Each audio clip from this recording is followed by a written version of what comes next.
Del periodista.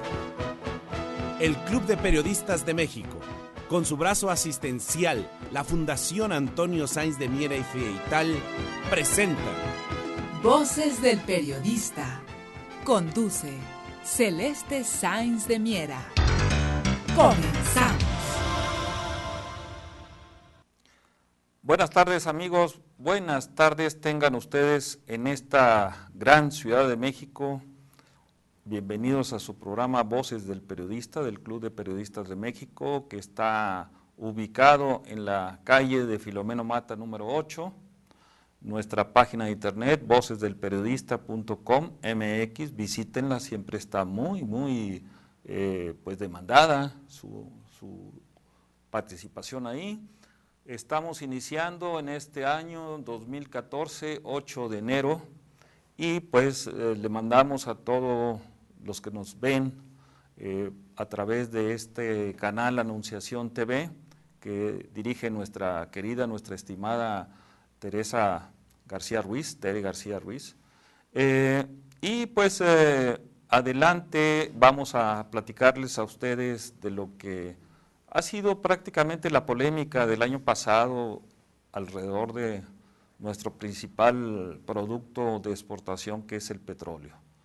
Entonces, pero antes yo quisiera mandar algunos saludos allá a Los Ángeles, California, donde nos escucha nuestra estimada amiga Guadalupe Lizárraga, a Chicago, Illinois, donde está también nuestro amigo Vicente Serrano, a gentes de aquí del DF, Blanca Osorio, a amigos que están fuera de México también, en Buenos Aires, se encuentra nuestro amigo Daniel Martínez, y pues estamos tratando de que en este año empecemos siempre con la comunicación, con la gente que nos observa, la gente que nos ve, la gente que nos pueda criticar, la gente que nos pueda dar ideas de cómo ir avanzando en esta difícil problemática que se visualiza para el año 2014, y en donde, insistimos, el tema central es el petróleo. Cualquier economía del mundo, sobre todo aquella economía que se precie de autosuficiente, tiene dos grandes políticas económicas, la política fiscal y la política monetaria. Una y la otra tienen que estar siempre en coordinación, en sintonía, y la política fiscal depende muchísimo, en el caso nuestro, de la política petrolera. Y la política monetaria, la política del Banco Central, pues depende mucho de la producción de oro y de plata. En el segundo caso, en el oro y la plata, lo hemos comentado, aunque fuera de manera colateral en anteriores programas, que el oro y la plata son significativos para tener poder adquisitivo, para que nuestro peso esté estable, pero con las modificaciones que hubo del artículo 27 constitucional desde el sexenio de Carlos Salinas de Gortari, pues vimos prácticamente cómo la minería nuestra, en aquel entonces participábamos en la Secretaría de Energía, Minas e Industria Paraestatal, la CEMIP, ahora Secretaría de Energía, ya le quitaron lo de Industria Paraestatal y le quitaron también pues la otra parte que era el sector minero metalúrgico, lo mandaron a la Secretaría de Economía. Entonces hemos estado visualizando una especie de desmantelamiento del aparato estatal de control de los recursos estratégicos de esta nación, como han sido el oro y la plata. Entonces, al momento en que se desregula, prácticamente se desincorporan las reservas nacionales de minerales, en el caso oro y la plata, pues prácticamente se dejó la puerta abierta para que empezaran a entrar al país cantidad de empresas internacionales, transnacionales, pero sobre todo canadienses. Los canadienses en este momento controlan aproximadamente el 30% del territorio nacional. Y la actividad canadiense no ha sido digna de alabarse, sino ha sido lo contrario, porque han acabado o están destrozando el medio ambiente, tienen choques continuos con las comunidades indígenas, se llevan los recursos y no se sabe por parte del Banco de México o por parte de la Secretaría de Hacienda qué cantidad se está sacando. Se dice una cosa, se entrega un papel, pero no se entrega como antes se entregaba el físico, el oro y la plata. Y esto nos lleva a pensar que si esto está resultando tan desastroso para la economía mexicana, el que hayamos entregado pues parte de la soberanía nuestra en el área de la minería, que es parte del artículo 27 constitucional, entonces nos preocupa que en el caso petrolero suceda lo mismo o empeore inclusive. Entonces, por eso es que pretendemos darles a ustedes, con un enfoque académico, con un enfoque periodístico, con un enfoque nacionalista, lo que nosotros visualizamos en esta área. El petróleo viene a ser, desde el punto de vista macroeconómico, viene a ser la columna vertebral de este país. Aporta aproximadamente el 45% de los ingresos fiscales, da empleo pues, a más de 1,5 millones de trabajadores. Los últimos reportes contables que se han tenido que entregar a la SEC, la Comisión Nacional Bancaria y de Valores de los Estados Unidos, reflejan que Pemex, el flujo de efectivo de Pemex es el flujo de efectivo de todas las empresas de la nación. Es decir, ni siquiera la suma de todas las empresas de la nación llegan a tener el flujo de efectivo que tiene Pemex. Entonces, hasta ese momento, hasta ese punto, la pregunta sería, si la empresa es tan importante, ¿por qué entonces la empezamos a desmantelar? Vamos a ir pasando algunas diapositivas en nuestra pantalla de televisión, que ustedes las van a ir viendo. Como en este caso estamos viendo el desarrollo que ha tenido la industria petrolera en el país, el crecimiento que ha implicado el petróleo ha sido la palanca del desarrollo de México, con toda su corrupción, ineficiencias, autoritarismos que ha habido dentro del sector petrolero, pero ha sido la palanca de desarrollo de este país, sobre todo de los años que podríamos llamar del nacionalismo económico, de la época del general Lázaro Cárdenas, a la terminación del sexenio de José López Portillo. El crecimiento promedio de la nación fue de 6% anual, y posteriormente, cuando se empieza a desmantelar por errores garrafales también de esos sexenios, el de Echeverría y López Portillo, pero siempre pensando en los intereses de la nación, se crearon en aquel entonces 1,200 empresas paraestatales que daban empleo a 1 millón de trabajadores directos, independientemente de sus familias. El poder adquisitivo que teníamos era muy fuerte, prácticamente no teníamos grupos, había grupos de riqueza extrema, pero eran lo que hemos llamado la oligarquía de este país, las familias tradicionales de este país. Pero a partir del 82 se fue creando otro grupo que hemos llamado plutocracia, es decir, no solamente controlan los recursos de la nación, sino también controlan gran parte de los medios, tanto escritos como televisivos, son monopolistas y oligopolistas en términos generales, no aportan grandes cantidades al fisco, al contrario, eluden pues al fisco, que también personalmente participamos en la Secretaría de Hacienda y Crédito Público, en la Coordinación Central de Operación Regional, que estaba localizada en Martín Mendalde y San Borja, en la Coronel del Valle.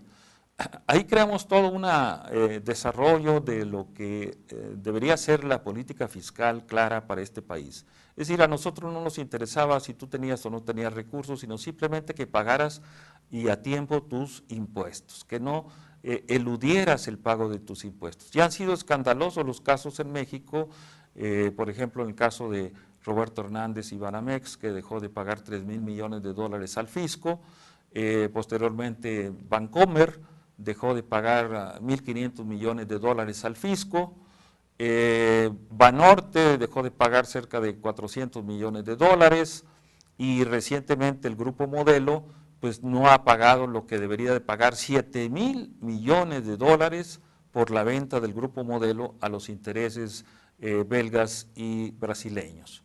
Entonces estamos viendo que el fisco no está haciendo su labor, está siendo pues prácticamente eludido por los grandes corporativos, y entonces otra de las preguntas que hacemos es si estas empresas petroleras que van a venir al país van a pagar de verdad sus impuestos, o vamos a seguir siendo siempre la clase media, la clase de profesionistas libres, la clase de los trabajadores, vamos a seguir siendo siempre los que saquemos adelante la política fiscal y la política monetaria de este país, porque pues la Secretaría de Hacienda no cumple sus funciones que debería hacer, pues prácticamente de que todo el mundo, como dice la ley, tiene que pagar sus impuestos de acuerdo a su capacidad económica, porque ese es el otro punto. O sea, le están cargando la mano al pueblo de México en términos generales porque tiene sobrecarga fiscal. No tiene en este momento el problema que dice la OCDE, que es la Organización para la Cooperación y el Desarrollo Económico de París, Francia, que dirige el mexicano, el economista mexicano José Ángel Gurría Treviño.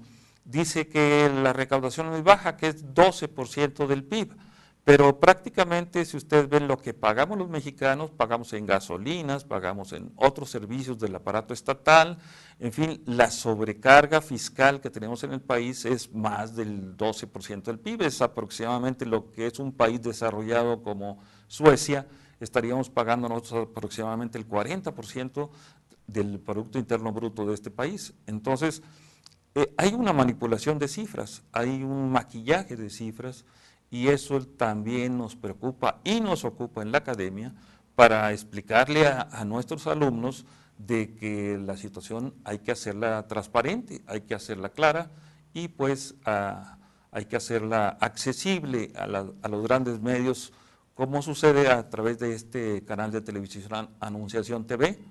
Y pues amigos, vamos a un primer corte y continuamos en este su programa Voces del Periodista del Club de Periodistas de México.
Continuamos en este subprograma Voces del Periodista del Club de Periodistas de México, en este espacio de Anunciación TV, en este día muy frío en la Ciudad de México. Estos días han sido muy fríos en la Ciudad de México nuestra conductora estelar de este programa, Celeste Sáenz de Miera, pues está prácticamente con una gripa tremenda.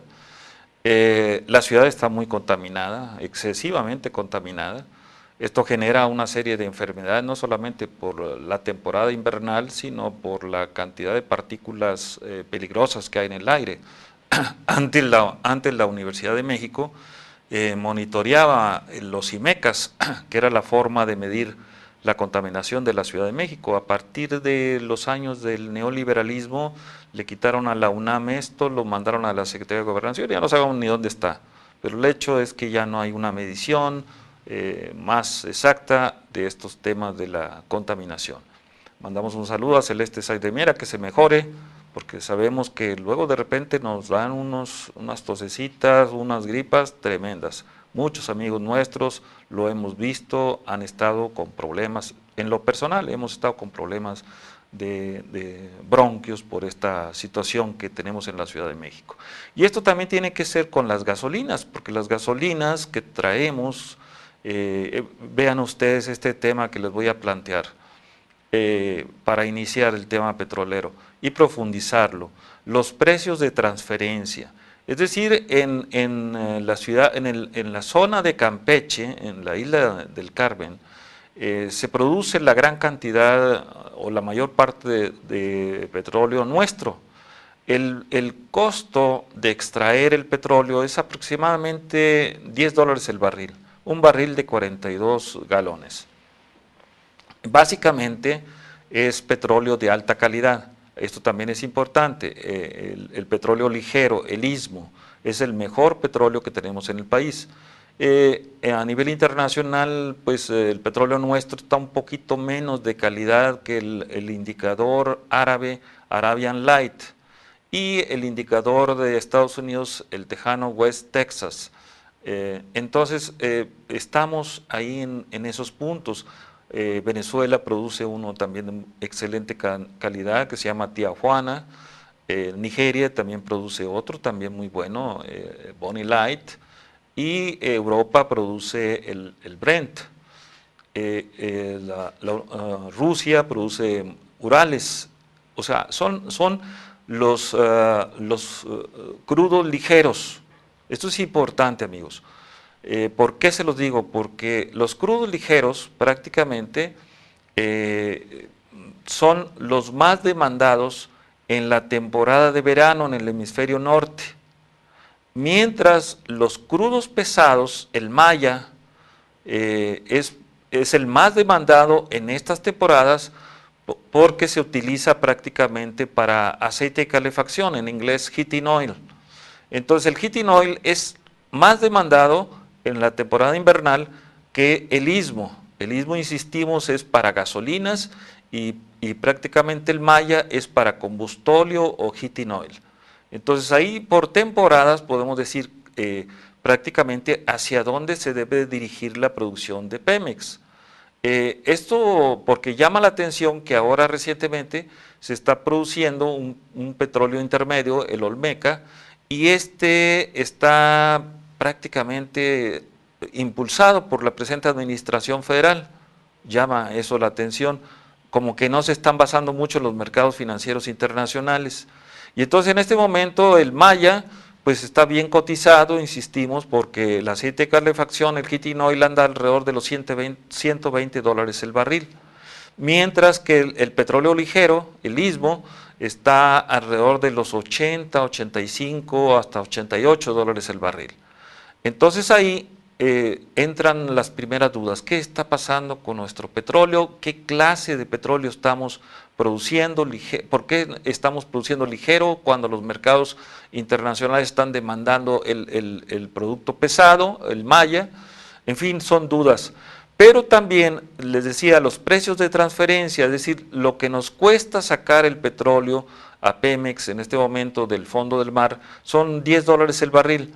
Cuando llega a la ciudad de Houston, donde está la gran refinería, el parque industrial Deer Park, o Parque de los Venados en español, en donde hay una asociación desde 1994 entre Petróleos Mexicanos y la Royal Dutch Shell, o simplemente la Shell, que es parte de las familias monárquicas de Inglaterra y de Holanda, de las reinas de Inglaterra y de Holanda, esa asociación que tiene Pemex ahí en Houston es poco transparente, muy poco transparente, porque si nos cuesta $10 el barril prácticamente, y llega Houston a 80 y tantos dólares el barril, estamos hablando de 1 millón de barriles diarios.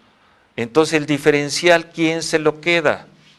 Posteriormente se refina en Houston esas gasolinas y luego se importan a México como si fueran extranjeras. Es nuestro crudo, es nuestro petróleo, se le está dando valor agregado en Texas en lugar de dárselo en México. Entonces, como el peso mexicano poco a poco se empieza a devaluar y como los precios de las gasolinas empiezan a decaer en los Estados Unidos, entonces se dice que tenemos un déficit, que tenemos un diferencial en contra del país por las gasolinas importadas, pero las gasolinas son nuestras. Ese es el problema, la falta de transparencia en esa operación en el parque Deer Park, en el parque refinador Deer Park de Houston, y que pues el Congreso de México parece que está dormido y las comunidades de México, los Estados Unidos, pues también parece que están dormidas porque no exigen esa transparencia de los movimientos que hay en Deer Park. Entonces ese es el punto medular, porque si las gasolinas están cayendo ahorita en los Estados Unidos, ya las gasolinas en México están más caras que las de Estados Unidos. Entonces ahí no estamos siguiendo, como dice la clase tecnocrática en el poder, de que están siguiendo los mercados financieros internacionales. A lo que ellos digan no es cierto, no están siguiendo los mercados financieros internacionales porque en este momento están cayendo los precios de las gasolinas y aquí en México nos están incrementando las gasolinas. Es más, iniciamos el año con un gasolinazo bastante fuerte. Entonces, estos problemas los planteamos seriamente desde el periodismo que creemos que hacemos bastante serio y profundo en el Club de Periodistas, como en las investigaciones que hacemos en la UNAM, porque nuestro pueblo tiene que estar informado, tiene que exigir esa rendición de cuentas, que es precisamente lo que los políticos hacen cuando juran precisamente. Aquí está una lámina que nos explica que pues sencilla, de una forma sencilla, cómo han sido los incrementos en los sexenios, los incrementos a los precios de las gasolinas.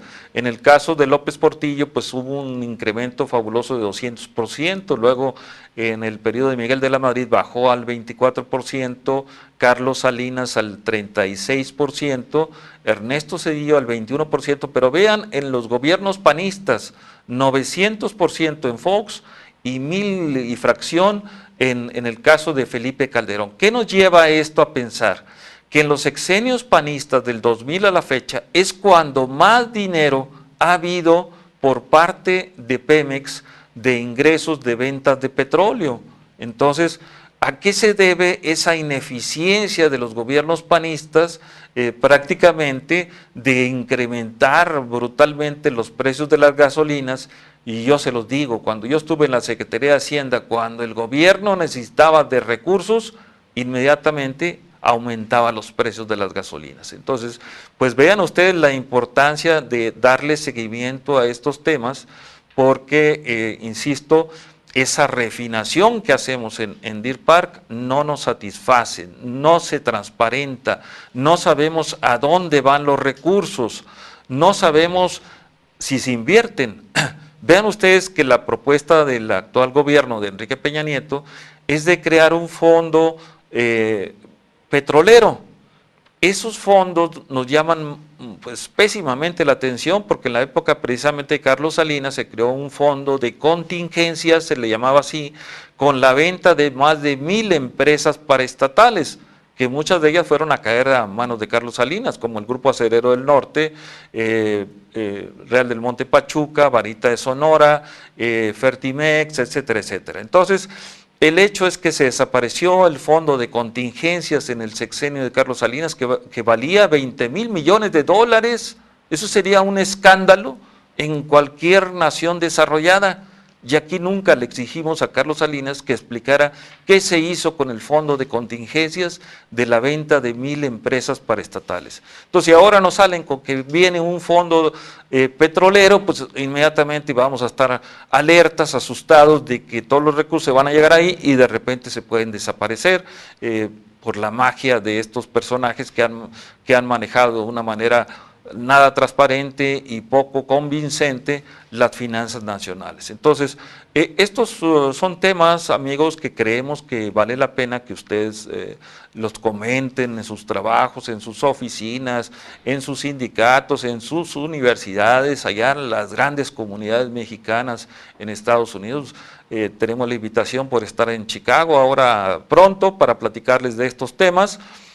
También aprovecho finalmente para mandar un saludo, se me había olvidado, mi querida prima Elvira Jiménez, que está viviendo en Grecia, en el Pireo, y también nos da seguimiento a esto, a nuestro amigo Juan Belmont, que está en París, Francia, que también nos pidió que pues está él al pendiente también de estos temas. Entonces, pues veamos esta situación de lo que decimos las finanzas nacionales, la política fiscal, los gasolinazos, el desarrollo que ha tenido el país, y pues vamos a un segundo corte comercial y continuamos en este su programa Voces del Periodista del Club de Periodistas de México en esta televisión abierta democrática que es Anunciación TV.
Continuamos en este espacio televisivo, Anunciación TV, insistimos, de nuestra querida amiga Tere García Ruiz. A los compañeros de nuevo, feliz año, a los que nos sintonizan, feliz año. Y pues estamos aquí presentes, Juan Ramón Jiménez, en sustitución de Celeste Sáenz de Miera, que como comentábamos estaba un poquito enfermita de gripa bastante fuerte. Pero el hecho es que siguiendo la tónica de esta plática, de este programa de televisión, les queremos decir lo siguiente. Ha habido prácticamente en la política presente de la reforma energética del presidente Enrique Peña Nieto, la propuesta de desarrollar tres áreas estratégicas para México en el área petrolera. En el área de perforación profunda, en el Golfo de México, lo que se conoce como los hoyos de la Dona, sobre todo los hoyos de la Dona occidental, que están negociados ya entre México y Estados Unidos, pero no están negociados los hoyos de la Dona oriental. Ahí Cuba como que se ha portado un poco, podríamos llamar un poco desleal, porque mientras México y Estados Unidos estamos en contradicción con que si sacamos el tesoro abajo del mar, pues los cubanos están avanzando. Como no se ha negociado nada en los hoyos de la Dona oriental, pues Cuba está feliz que México y Estados Unidos estemos entretenidos donde quedó la isla Bermeja, esa isla estratégica que de repente se desapareció, que si apareciera, pues México ganaría enormes territorios marítimos, porque el huracán Katrina devastó muchas de las islas que servían a Estados Unidos como referente para sus aguas territoriales. Entonces México dijeron que se extravió una isla, que la seguimos buscando todavía, sigue prófuga, la isla Bermeja. Entonces el hecho es que ese es uno de los puntos medulares, pero en Estados Unidos, de Nueva York, que también mandamos un saludo a nuestros amigos de Nueva York que están allá muy metidos en las Naciones Unidas, que por cierto me comentaban, están siendo casi desmanteladas las Naciones Unidas, la gente no se ha dado cuenta, pero de repente dicen que están en remodelación la ONU y resulta que no, que está también bajo ataque de estos grupos que no quieren que existan estos órganos internacionales como las Naciones Unidas. Mandamos un saludo allá a la Universidad Fairleigh Dickinson, a nuestros amigos de Morristown, New Jersey. Pero el hecho es que decimos nosotros que Aguas Profundas tiene algo más de profundo. La ley HR, amigos, fíjense bien en la ley HR 1613, para aquellos que les guste el internet. Esta ley fue promulgada, ya aprobada por el Senado de los Estados Unidos muy recientemente, en noviembre del año pasado, y esa ley que está siendo muy cuestionada por las ONGs, las organizaciones no gubernamentales de los Estados Unidos, porque se dice en esa ley claramente, yo la leí, que se le iban a pagar grandes cantidades de dinero por parte del Congreso de los Estados Unidos al Congreso de México. Esto debería ser un escándalo binacional. Esa ley hay que consultarla, hay que analizarla con los abogados, periodistas, sociólogos, economistas, etcétera, pero ahí se menciona y que no se va a dar transparencia. Hay dos grandes personajes en Estados Unidos muy polémicos, ambos, Bill Gates y George Soros, que están presionando al Congreso de los Estados Unidos para que transparente los pagos que el Congreso de los Estados Unidos le está dando al Congreso de México. Eso es una lucha binacional. Esperemos que nuestras comunidades que están en Estados Unidos pues agarren la bandera, porque es una bandera de transparencia para ambos países. Entonces, Aguas Profundas lleva algo mucho más profundo que la ley HR 1613. O sea, HR quiere decir House of Representatives, Cámara de Diputados. En Aguas Profundas entonces tenemos un problema de yacimientos transfronterizos. Es decir, México no ha creado los especialistas universitarios en manejar los contratos de unitización, que son los contratos que se van a utilizar para aquellas empresas que lleguen a invertir en aguas profundas. El otro gran desarrollo que trae Enrique Peña Nieto es Chicontepec, la zona de las Huastecas, que tampoco se nos ha dicho ahí. Esto es una zona muy rica en petróleo, pero muy rica también en corrupción, porque desde los años de la nacionalización hasta la fecha nunca se ha informado cuánto se ha invertido en Chicontepec y cómo se está desarrollando toda la zona petrolera de Chicontepec. Ahí tenemos una lámina donde nos está mostrando las zonas de más riqueza petrolera que tenemos en la zona de las Huastecas, desde la Huasteca poblana hasta la Huasteca tamaulipeca. Entonces ahí está una de los grandes desarrollos que piensa hacer Enrique Peña Nieto con estas empresas que se supone van a venir a invertir grandes cantidades al país. Y el tercer desarrollo que trae Enrique Peña Nieto, el presidente Enrique Peña Nieto, es en la zona del gas shale o gas de esquisto o gas bituminosos. Esta zona del gas shale, vean ustedes esta otra laminilla que vemos aquí en pantalla, la riqueza que tiene Estados Unidos de gas shale, toda esa zona está pues prácticamente ya explorada, explotada, pero el gran boom, el gran crecimiento, el gran desarrollo se está dando alrededor de la ciudad de San Antonio, Texas. Ahí, amigos, acabamos de enviar a amigos que estuvieron recientemente pasando esta temporada navideña en San Antonio y trajeron una información bastante buena de cómo estos yacimientos se escurren hacia México. Es decir, México en este momento está considerado entre las 5 grandes potencias internacionales de recursos de gas shale. Cuando de repente le preguntábamos aquí a los ingenieros petroleros en México las posibilidades de obtener gas shale, decían, no hay, son pozos secos, etcétera, etcétera. Secos pero vigilados por los Zetas, entonces entraba uno la duda de que si los Zetas no estaban siendo guardias paramilitares para proteger esa riqueza que es de los mexicanos. Entonces el hecho es que ahora con esta propuesta de Enrique Peña Nieto, pues ahora se dice que todo mundo va a meter dinero en el gas shale que empieza desde Ciudad Juárez y termina hasta Nuevo Laredo. Esta franja fronteriza que ha sido muy golpeada por los grupos delincuenciales, entonces ahora sí va a ser una gran riqueza, pero ¿para quién? Los mexicanos nos preguntamos ¿para quién? Y de repente empiezan a salir personas muy ya polémicas como Alonso Ancira Elizondo, el director del Grupo Acerero del Norte, que está muy cerquita de estas oficinas. Entonces, digamos que prácticamente él de repente dijo, Dios me bendijo porque en mis tierras hay grandes cantidades de gas shale.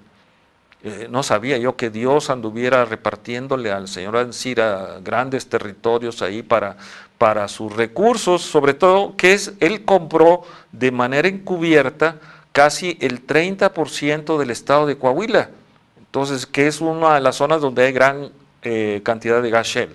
Entonces, ¿qué es lo que está sucediendo? Que estamos frente a una avalancha de sucesos, de nuevos paradigmas, porque lo que está cambiando en México no es lo que quedó en el año 2013, es algo nuevo lo que vamos a empezar en el 2014, pero tenemos que estar muy listos en cuanto a la información que se nos está dando, en cuanto a la desinformación que también se nos está dando, porque hay mucha gente que han estado cuestionando mucho la riqueza del gas shale, por ejemplo, desde la Jornada y muchos grandes periódicos que respetamos enormemente su punto de vista, pero que ahora en estos grandes desarrollos que está viendo, ustedes pueden ver las publicaciones de San Antonio Express, el periódico más prestigiado de San Antonio, o Business Journal, que es el más prestigiado de Houston, en donde están hablando de las grandes inversiones que ya se están desarrollando en la frontera con México, para desarrollar, valga la redundancia, este recurso estratégico que es el gas shale. Entonces, el gas shale está siendo un detonante del crecimiento económico, insisto, de la zona que va de Laredo, Texas, a San Antonio, Texas, y que continúa hasta Dallas, Texas. Toda esa zona está teniendo un gran crecimiento económico. Y nosotros pensamos por qué del lado mexicano no se ha planteado un plan de desarrollo integral, no solamente el aprovechamiento del gas shale, sino un plan de desarrollo integral que levante a esas zonas fronterizas estratégicas con México, como son Coahuila, Nuevo León y Tamaulipas, donde continuamente hay matanzas, donde estamos bajo acecho, bajo peligro de estos grupos delincuenciales que han tomado las ciudades completas. Entonces, no podemos menos que exigirle a la Presidencia de la República que si tenemos un gran recurso, entonces se plantee un plan de desarrollo integral, inclusive apoyado con fondos del Tratado de Libre Comercio. Ahora que va a venir el señor Obama, el señor Harper de Canadá a México a reunirse con Enrique Peña Nieto, ahora en el mes de febrero, pues sería ideal decirle, señores, pues ahí tenemos los 3 países, en San Antonio, Texas, tenemos el NatBank, que quiere decir North American Development Bank, es un banco de desarrollo para América del Norte. Los 3 países aportamos recursos a ese banco. ¿Por qué no desarrollamos toda esa zona fronteriza alrededor del Shell en un plan de, valga la redundancia, insisto, un plan de desarrollo integral, que no solamente vea al Shell, sino al Shell como detonante de este crecimiento que debe haber en la frontera noreste del país? Porque de lo contrario, si no actuamos como sociedad civil, como periodistas críticos, como académicos, que tenemos pues mucha gente en las universidades que nos escucha, vamos a dar una conferencia, los invitamos a la Escuela Superior de Comercio y Administración del Poli, ahora el día 15, sobre estos temas petroleros, sobre inteligencia financiera y contrainteligencia financiera. Entonces, pues queremos que ustedes le den seguimiento a estos temas porque, insisto, son temas medulares para las nuevas generaciones. Se nos quedan solamente en los aparatitos electrónicos, en los iPods, en los celulares. Qué bueno que estén con la alta tecnología, pero insistimos, deben estar orientada a esa alta tecnología, a darle seguimiento a los dineros de la nación. Un país que no cuida sus dineros es un país que está expuesto a que las bandas delincuenciales, tanto locales como internacionales, vean a México como un botín, prácticamente, que no tiene seguridad nacional, porque la seguridad nacional no es la seguridad policíaca, es una cosa, la seguridad nacional es proteger los recursos de la nación. Inclusive hay otra persona que acaba de regresar precisamente de Japón y nos comentaba, en Japón prácticamente toda la sal que se come en el Japón es de la Baja California, toda la langosta que se come en el Japón es de la Baja California, y los mexicanos no comemos ni langosta. Entonces, ¿por qué no nos llega esa riqueza nuestra, en este caso marítima, el atún y la langosta, el abulón tan rico que tiene la Baja California Norte? ¿Por qué no nos llega a las mesas de los mexicanos? Pues precisamente porque el gobierno federal no tiene una política de seguridad nacional. Es decir, si en los años del presidente Echeverría prácticamente se nacionalizó el Golfo de California, ¿por qué los mexicanos estamos tan aturdidos por toda una serie de situaciones que no nos están dando una claridad del rumbo que debe tomar la nación? Porque la nación debe tener un rumbo claro, un rumbo definido. Es decir, para eso está un Plan Nacional de Desarrollo que se hace siempre al inicio de cada administración y que ahora pues lo estamos viendo, no, pues prácticamente ni siquiera se tomó en cuenta el Plan Nacional de Desarrollo que planteó la Presidencia de la República.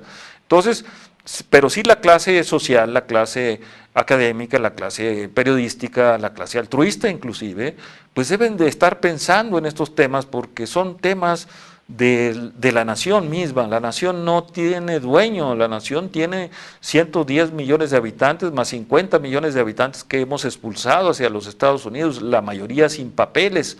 Ahora que existe la propuesta, están presionando muy duro en los Estados Unidos, en los medios de difusión, para que Obama legalice a muchos mexicanos que están allá, pero Obama se la ha pasado deportando mexicanos hacia México. Yo recuerdo un caso verdaderamente escandaloso que los medios ni siquiera le dieron seguimiento a ese tema, solamente fue la gran prensa norteamericana, la gran prensa, no la prensa pequeña, sino la gran prensa sacó ese tema, cuando Obama deportó 25,000 niños a la frontera de Matamoros, 25,000 niños deportados de mexicanos ilegales en los Estados Unidos, pero que fueron deportados silenciosamente, ocultamente, hacia la frontera de Matamoros y Brownsville, Texas, y prácticamente ahí se les dejó. O sea, ni siquiera la Presidencia de la República, el DIF, se encargó, ni siquiera el DIF local de Matamoros se encargó de esos niños, 25,000 niños que han sido deportados desde Estados Unidos.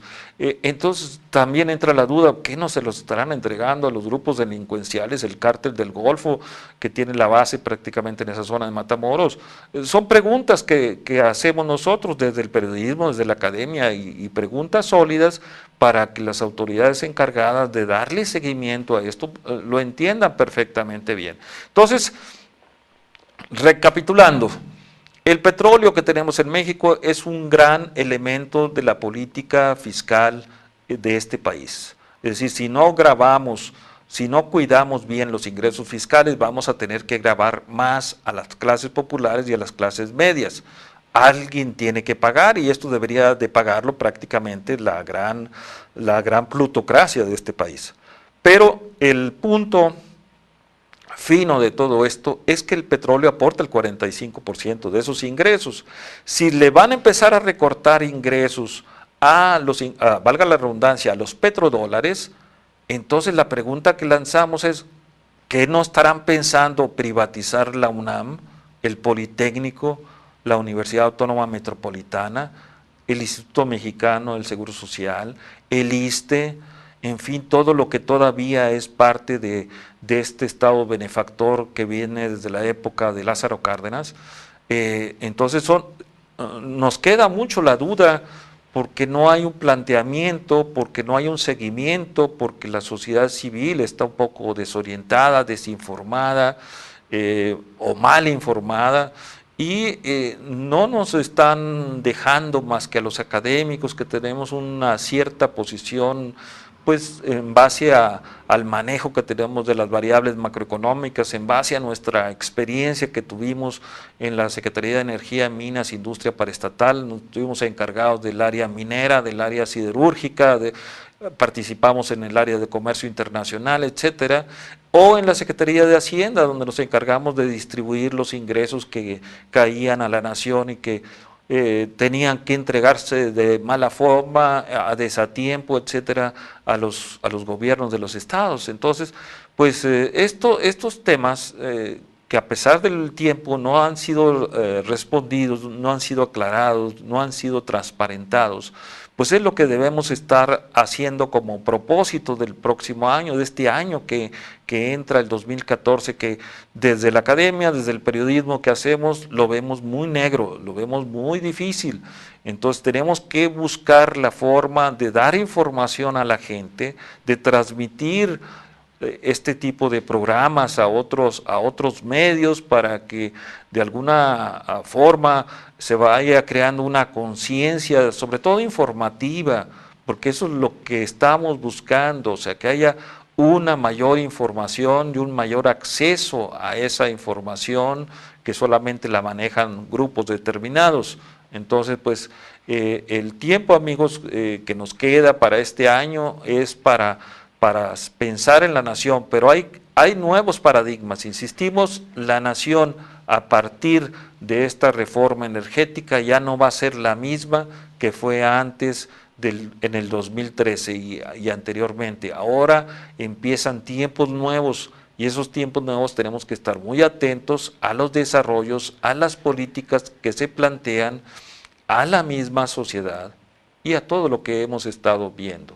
Insistimos, le damos las gracias, mucho las gracias a los compañeros aquí en el estudio, a Tere García Ruiz, a todos los televidentes que nos ven, en fin, este año sea pues de trabajo fuerte, duro, pero siempre pensando en el país. Si no se piensa en el país, si se piensa en el yo interno, en el yo de los negocios, en el yo de los sindicatos, poco vamos a avanzar en el país. El país tiene que tener una élite preparada, una sociedad crítica, activa, pensante, actuante, porque no podemos ya dejar esto en manos de la clase política que, como decía nuestra amiga Celeste Sáenz de Miera, que le volvemos a mandar nuestros saludos, decía Celeste, ya no es clase política, ya es una casta política, porque se reciclan todos los políticos per se. Bueno, dejemos un poco a un lado a los políticos y entremos en esa sociedad civil, actuante, pensante, dirigente inclusive, porque este país tiene que crecer horizontalmente, este país tiene que crecer desde las bases, desde abajo hacia arriba, no desde arriba hacia abajo.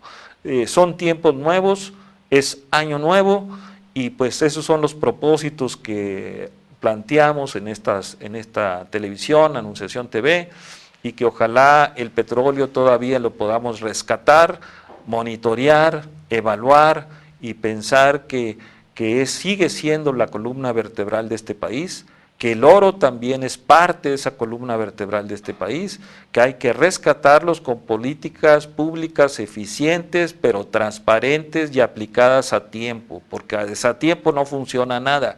Y este país pues se ha basado mucho en aplicar las cosas fuera de tiempo. Les agradecemos mucho la atención que han tenido para su programa, Voces del Periodista, y pues estaremos pronto con ustedes en esta Anunciación TV. Gracias, Club de Periodistas de México, Filomeno Mata número 8, vocesdelperiodista.com.mx. Gracias y que pasen una muy excelente tarde en estas frías tardes de la gran ciudad metropolitana de México que alberga 25 millones de habitantes. Gracias y hasta luego.